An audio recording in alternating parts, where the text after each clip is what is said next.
Thanks for staying tuned. I'm Stanford Howard with the November 14 Thursday edition of the HGP Sportscast. We begin with football. The Tourism and Hospitality Association of Guyana, THAG, and the Guyana Football Federation on Thursday signed a historic memorandum of understanding for the promotion of local sports tourism. More in this report. Sports tourism is one of the fastest growing sectors in the world, and more persons are becoming interested in sporting activities while on trips. Trina Butts, Executive Director of Tourism and Hospitality Association of Guyana, TAG, spoke on the background of the initiative. During our partnership with GFF in the hosting of the FIFA Development Conference, we, THAG and GFF, recognize that we can do more than just promote packages to the partners who are visiting. We can work to develop the sporting activities that can be offered in the off-peak season, but also use this partnership to develop local talent through sport as one of the key objectives and missions of the Guyana Football Federation. She expressed the desire that more organizations would come on board and work cohesively to ensure the development of local sports tourism.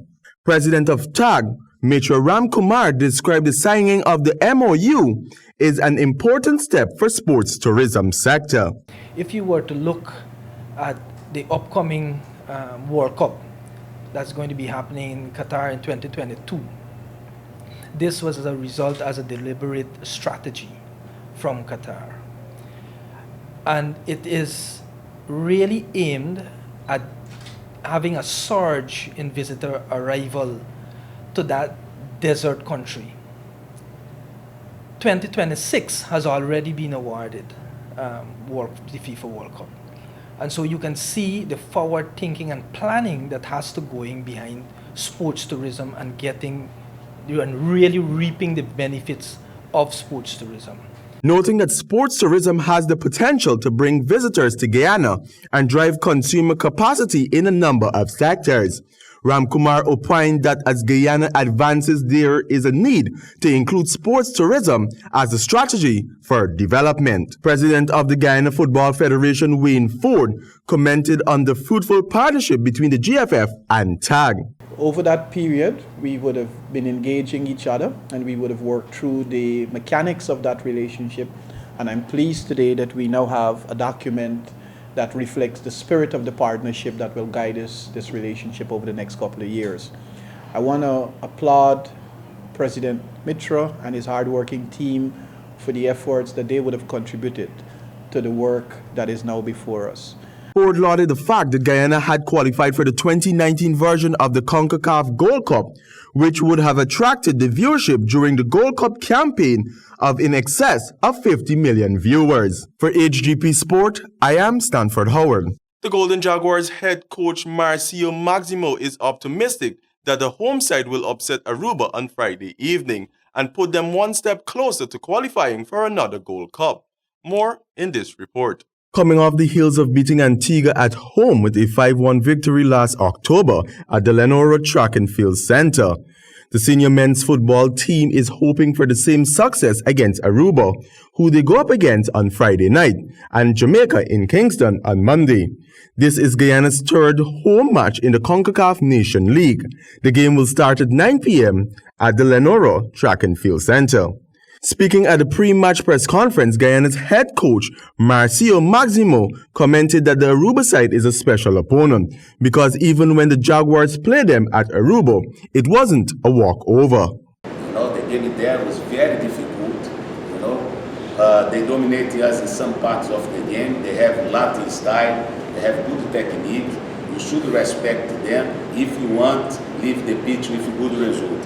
Of course, despite our good chance for qualifying, you should confirm on the pitch. It's a place that you should confirm. I'm very satisfied with people, with my players doing the training day by day. The head coach touched on the large number of players coming into the squad, describing it as the solution rather than a problem. Don't exist really development without developing local players. and international players come also to help us to open markets outside. So everybody help each other, and everybody help Guyana. That's one team, one dream, one team. I'm very optimistic about this qualifier, of course. We have two, like I told you, two difficult games against Aruba and against Jamaica. We play for compete, we play to win here and there. Centre-back Terence Van Kooten, who made his return to the squad following injuries, expressed gratitude to be back. Like I said, I feel confident in this team that we've got at the moment. Like the things we've been producing in training, the quality's been really high. It's like some of the best that I've seen once I've been here, to be fair. It was a shame that I couldn't make the last few games due to injury at my club. But yeah, moving forward, the training, the quality, the confidence going through the camp is high. I'm ready to attack this game tomorrow. Left wing Trevor Bob highlighted confidence in his teammates' ability to pull off a win against Aruba on Friday. You want to go out there and put out a best performance so we can give the fans something to cheer about. We plead in the fans to come and support us so they can cheer on us to do better, because like the training that the coach taught us, we just want to go tomorrow and execute everything and come out victorious. For HGP Sport, I am Stanford Howard. The official fixtures for the inaugural Dragonstown Community Cup Streetball Championship, which is slated to commence at the National Gymnasium next Friday, has been released. Samuel Gillis has the details. The gymnasium will be lit with the Dragonstown Community Streetball Championship from next Friday. Dragonstown brand manager Jamal Baird disclosed that the event will be officially launched on Tuesday, November the 19th at the National Gymnasium from 11 hours. According to Baird, the 4-day elimination championship, which was scheduled to start on November the 15th, has now been rescheduled for November the 22nd. It will continue on November the 29th and December the 6th, with the finals slated for December the 13th. The overall objective of the tournament is to align the emerging brand with a grassroots movement. Given that it is a community-based initiative, it gives the urban community a chance to be seen and heard while having fun in a competitive but friendly environment. In Section A, it will be Sparta versus Showstoppers, Tiger Bay versus Alex Village, and Goal is Money versus Melanie B, among others. The winner of the event would collect $300,000, while the second, third, and fourth place finishers will pocket $150,000, $100,000, and $50,000 respectively. For HGP Sport, I am Samuel Gillis. In badminton, the Guyana Badminton Association will run off the Trophy Stall Annual Junior Tournament on Saturday, November 16th at the National Gymnasium from 10 a.m. This tournament is hoping to attract players from the various schools and will be played in the under 9, 11, 13, and 15 age groups in an effort to motivate more players to join badminton movement and to identify players who can represent Guyana one day. All players who have not entered can still do so before Thursday, 14th of November 2019 to the Guyana Badminton Association on Monday, Wednesdays, or Fridays between the hours of 5 p.m. to 7 p.m. And finally, in cricket, defending World T20 champions West Indies picks up their first win over Afghanistan in the first of the 3-match T20 series. More in this report. The men in maroon showed up and showcased their skills with an all-round performance with both the bat and the ball.